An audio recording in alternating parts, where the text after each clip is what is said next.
2020.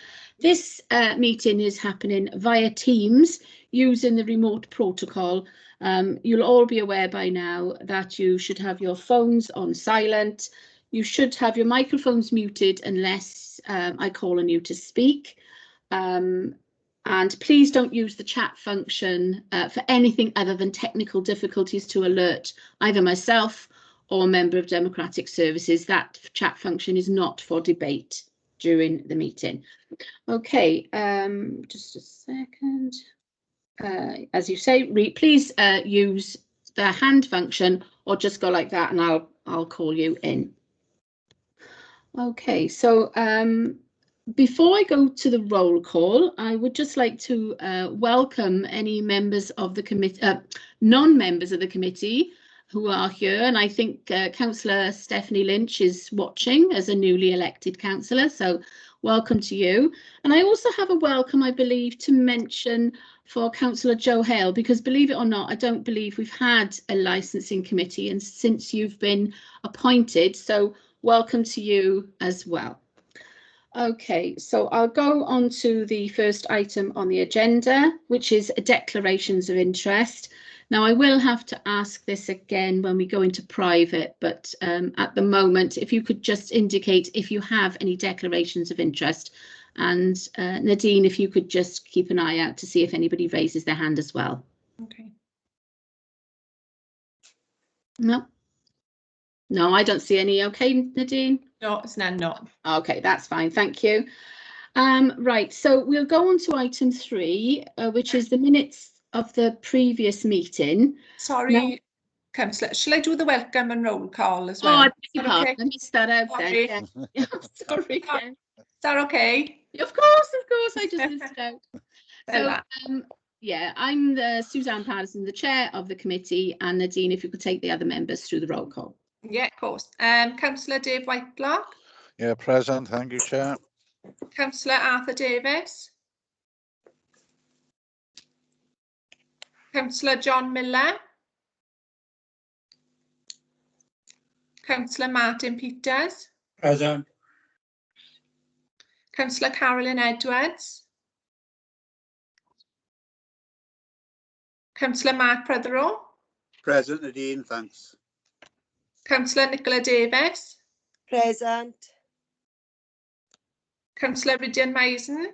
Present, Nadine. Councillor Chris Jones. Present. Yeah. Councillor Hugh Jones. Councillor Jane Jones. Present. Present, Nadine. And Councillor Joe Hale. Oh, and Neil Chappell. Officers? Present. Yeah. And Gavin White. Present. Okay, thank you. Thank you, Nadine. Okay, so now I shall go on to item 3, which is the minutes of previous meetings. It is plural because we have several to ratify today. So if I go to the date of the meeting, and then I will ask for a proposer and seconder for that date meeting, please. If you were in attendance, you can actually do that for me. So minutes of the 9th of March 2020. May I have a proposer that they are correct? I'll move, Chair. Thank you. Seconder? Second, Chair. Thank you. The 25th of August 2020, proposer? I'll move, Chair. Thank you. Seconder? Second, Chair. I second that. Okay. The 21st of September 2020? I'll move, Chair. Thank you. Seconder? Yeah, second, Chair. Lovely. 12th of November 2020? Move. Move that one, Chair. Thank you. Seconded by? Second, Chair. Yeah, Rydian Mason, thank you. And the 7th of December 2020? Move, Chair, Vice Chair? I wasn't present at that one, Chair. Is anybody who was? I move, Chair. Thank you, Rydian. Seconder? I second that, Chair. Thank you, Councillor Jones. Okay, so I think, Nadine, we are covered on all of those now, yeah? Yeah, that's fine. Yeah. That's smashing. Okay. So before we go on to the private session, we have item 4, which is the details of the taxi policy amendments. And this item is for information, but I would like to call on Neil Chappell to take the committee through. And if there are any questions, we'll come to that in a minute. Neil Chappell. Thank you, Chair. Good afternoon, everybody. Yeah, agenda item 4. This is, as the Chair said, an information item, taxi policy amendments or proposed taxi policy amendments. Yeah. The report is to update members on 2 documents that have recently been published, which will affect the taxi and private hire licensing service. The first document is the Statutory Taxi and Private Hire Vehicle Standards. That's been issued. That was being published by Department for Transport, the DFT, in July 2020. This document introduces a number of statutory standards which will require local authorities across England and Wales to implement common minimum standards. The document, if members have had a chance to read through it, it's mainly focused around the protection of children and vulnerable adults. The second document I want to bring to your attention is Welsh Government's Harmonization of Taxi and Private Hire Vehicle Licensing. This was published in March 2021, so relatively recently. And the aim of this document is to provide quick fixes and improve consistency of licensing standards between local authorities across Wales. This document was developed after the DFT statutory standards came out, so it takes into consideration a lot of those standards as well. So there's a lot of crossover between the 2 documents. Members will be aware that the council has already adopted an overarching taxi licensing policy, which itself is one of the requirements set out in the DFT standard. So that's something that we already have in place. But DFT is saying that that is going to be a standard that they would expect adopted across the country. The other main requirements are outlined at paragraphs 14, 15 and 16 of the report. And if I just refer members to those, please, starting with paragraph 14, you'll see there that for drivers, the main changes that are going to be implemented are the requirement for drivers to join the disclosure and barring service. That's the DBS update service. So currently this authority do a DBS check on their drivers at the point of grant, and then for every 3 years. The new requirement will be that these drivers sign up to the online DBS system, and that will allow the local authority to check the DBS system every 6 months. The second one, there's the use of the national database for refusals and revocations of Hackney, Carriage and private hire drivers. As you'll be aware, we're already using that in Neath, Talbot, but there are some authorities across Wales that are still yet to fully engage with that process. The third one, there's overseas criminal record check for drivers. That's something that we already have in place here in Neath, Talbot. The fourth one is adopting the Welsh Government's driver code of conduct. That's something we'll have to look at doing in due course. And the fifth one in the drivers is updating the private hire driver conditions in line with the Welsh Government's recommendations. Again, we have drivers conditions, but they'll need to be updated to reflect the Welsh Government's ones, and that'll be consistent then across Wales. If I refer to paragraph 15, just briefly, vehicles.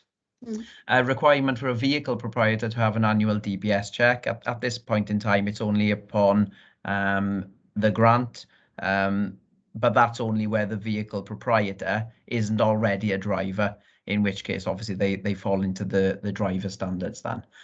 Overseas criminal record check is already completed. And adopting the Welsh Government's policy on CCTV and video point of impact systems. We already have the CCTV policy within our overarching taxi licensing policy, but this has been updated and modernised, and it's something that we will look to adopt as well in due course. And the last one there under vehicles is impose the Welsh Government's recommendations for accessibility conditions on vehicle proprietors of taxis and private vehicles. Something, again, we'll need to look at and be mindful of and adjust our taxi policy accordingly. And just at the end there, paragraph 16, standardised application forms across Wales is a really great idea. If you're applying for a licence in Neath or Talbot, should be no different on the forms to what you're applying for in any other local authority in Wales. So that's something that we're working on closely with Welsh Government to produce those forms, and to commit to reviewing the taxi licensing policy every 5 years in accordance with the DFT statutory standards. I think, if we go back over the last 8 to 9 years of our taxi licensing policy, it's pretty much been reviewed or amended every year, if not twice a year, as things change. So we got no issues with complying with that as well. Like I said, what the proposal now is that we need to look at these two documents, and then we need to introduce the relevant standards into our taxi licensing policy. And then once that's done, I'll bring that back before members for approval to go out to consultation and look to adopt as soon as we can. Thank you, Chair. That's excellent. Thank you, Mr. Chappell. Okay, do any members of the committee have any questions or comments? Councillor Misen, please. Thank you, Chair. Yeah, I welcome all these changes. As Mr. Chappell so correctly said, that we actually got most of these in anyway. But we've had a few meetings where we've asked about drivers. If we refuse them a license, can they go anywhere else and get a license? So anything that makes the public a lot that safer is welcomed in my book. And the standardisation of forms is it's a no-brainer, really, isn't it? So yeah, I welcome these changes. Thank you, Councillor. I'm sure almost everybody will agree with that. I don't think anybody's going to say anything different. Does anybody else have any questions that they wish to raise? No? Okay, there we are.